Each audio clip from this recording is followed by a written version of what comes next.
بسم اللہ الرحمن الرحیم۔ السلام علیکم دوستو۔ حضرت علی شیر خدا نے اپنے نمائندے کو یمن میں خط لکھا اور اسے حکم دیا کہ لوگوں کے ساتھ عدل و انصاف کے ساتھ پیش آئے، اور آخر میں اس سے چاہا کہ وہ اپنے 10 لائق ترین اور اپنے معتمد افراد کو ایک خاص کام کے لیے حضرت علی رضی اللہ تعالیٰ عنہ کے پاس بھیجے۔ اس نے 100 آدمی منتخب کیے اور ان میں سے 10 لوگ جو سب سے افضل اور اچھے تھے ان کو منتخب کیا۔ ان 10 لوگوں میں عبد الرحمن ابن ملجم مرادی بھی شامل تھا۔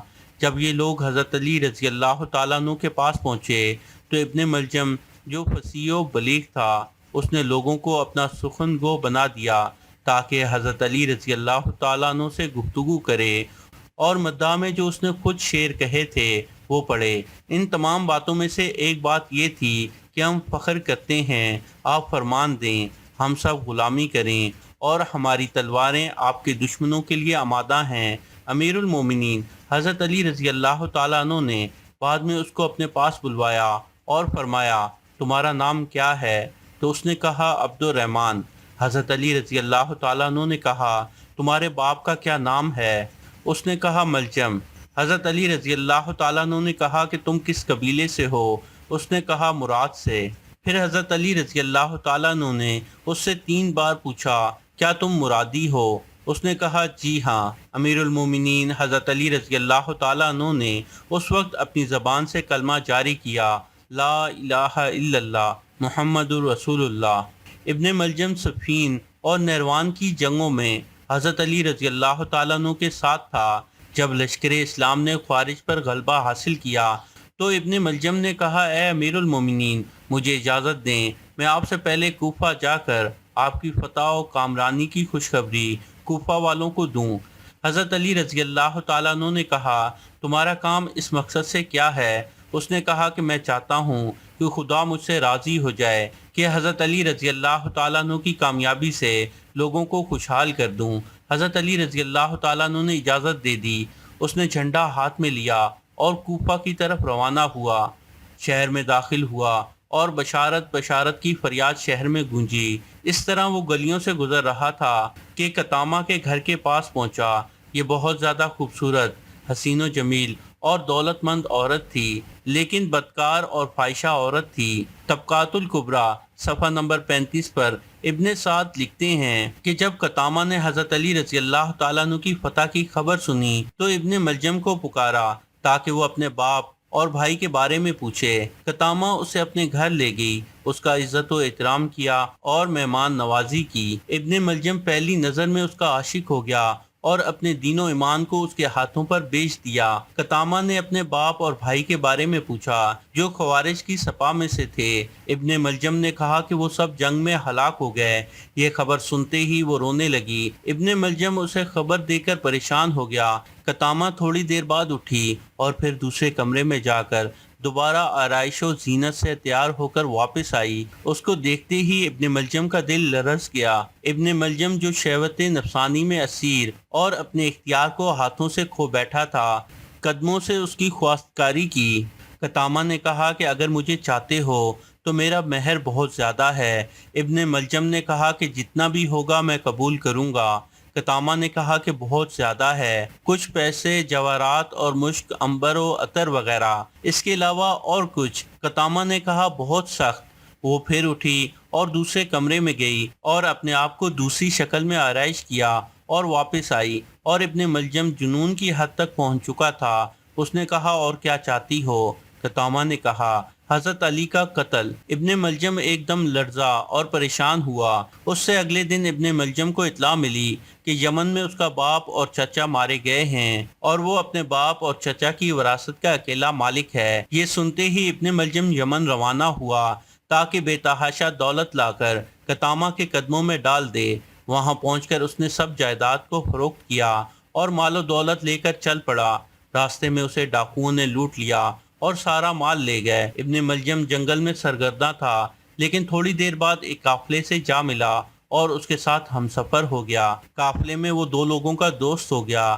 ان دونوں کا تعلق خوارج سے تھا۔ ان لوگوں نے کہا کہ ہم لوگوں نے عہد کیا ہے کہ علی معاویہ اور عمرو بن عاص کو قتل کریں گے۔ اس گروہ کا نظریہ یہ تھا کہ یہ تینوں لوگ مسلمانوں کے درمیان اختلاف کا سبب ہیں۔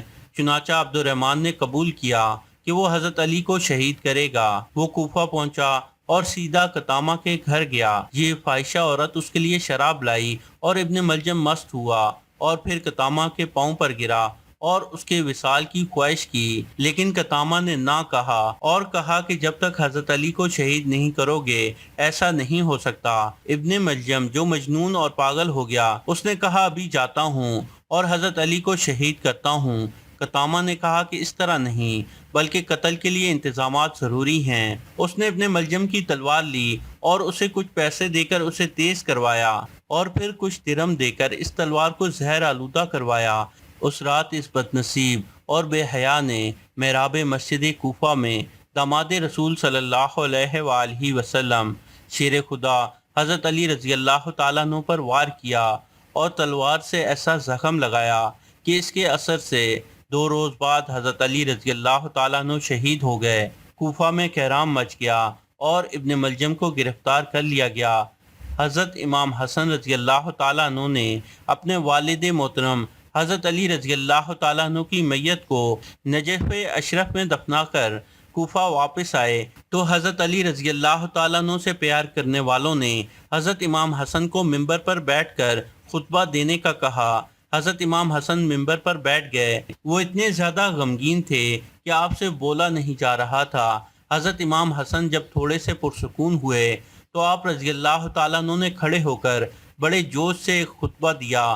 خطبے کے بعد آپ نے حکم دیا کہ عبد الرحمن ابن ملجم کو حاضر کیا جائے۔ جب عبد الرحمن ابن ملجم کو پیش کیا گیا تو حضرت امام حسن نے اپنے والد حضرت علی رضی اللہ تعالیٰ عنہ کی وصیت کے مطابق ابن ملجم ملعون پر ایک کاری ضرب لگائی اور ابن ملجم یہ ضرب لگنے سے واصل جہنم ہو گیا۔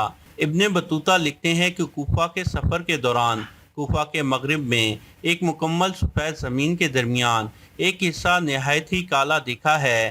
جب میں نے تجسس کی حالت میں سوال کیا تو اس علاقے کے ایک مقیم نے جواب دیا کہ یہ حصہ حضرت علی رضی اللہ تعالیٰ عنہ کے قاتل ابن ملجم کی قبر ہے، اور اہل کوفہ کی یہ رسم چلی آ رہی ہے کہ ہر سال یہاں لکڑیاں جمع کر کے 7 دن تک ان لکڑیوں کو جلاتے ہیں۔ اس وجہ سے زمین کا یہ حصہ کالا ہو گیا ہے۔ 750 عیسوی میں بنو امیہ کی حکومت کا تختہ بنو عباس نے الٹ دیا۔ بنو امیہ کا آخری حکمران مروان ثانی، جو کہ ایک انتہائی ڈرپوک حکمران تھا، جس نے ابو مسلم خراسانی کے ہاتھوں شکست کھائی، اور یوں بنو عباس کی حکمرانی شروع ہوئی۔ تاریخ کی کتابوں میں درج ہے کہ ابو مسلم خراسانی نے بنو عباس کے ابو جعفر المنصور اور ان کے بھائی ابو عباس صفا کو حکمرانی سونپ دی، اور اس طرح بنو عباس کے پہلے حکمران ابو عباس نے آتے ہی بنو امیہ کا نام و نشان مٹانے کی قسم کھائی۔ بہت سے لوگوں کو قتل کر دیا گیا اور کربلا کے واقعے میں ملوث تمام کرداروں کی قبروں تک کھود دی گئیں اور سب کو سولی پر لٹکایا گیا۔ تاریخ ابن سعد میں لکھا ہے کہ کوفہ میں موجود ابن ملجم کی قبر کو بھی کھودا گیا، لیکن اس کی قبر میں اژدہے اور سانپوں کے سوا کچھ نہ تھا۔ واللہ علم۔ اللہ تعالیٰ کمی بیشی معاف فرمائے۔ اللہ آپ کا حامی و ناصر ہو، آمین۔ تو دوستو، یہ تھی ہماری آج کی ویڈیو۔ یقیناً آپ کو پسند آئی ہوگی۔ پسند آنے کی صورت میں اس ویڈیو کو لائک ضرور کریں اور ہمارا یہ چینل سبسکرائب کرتے ہوئے ساتھ موجود گھنٹی کا بٹن بھی دبا دیں۔ جزاک اللہ۔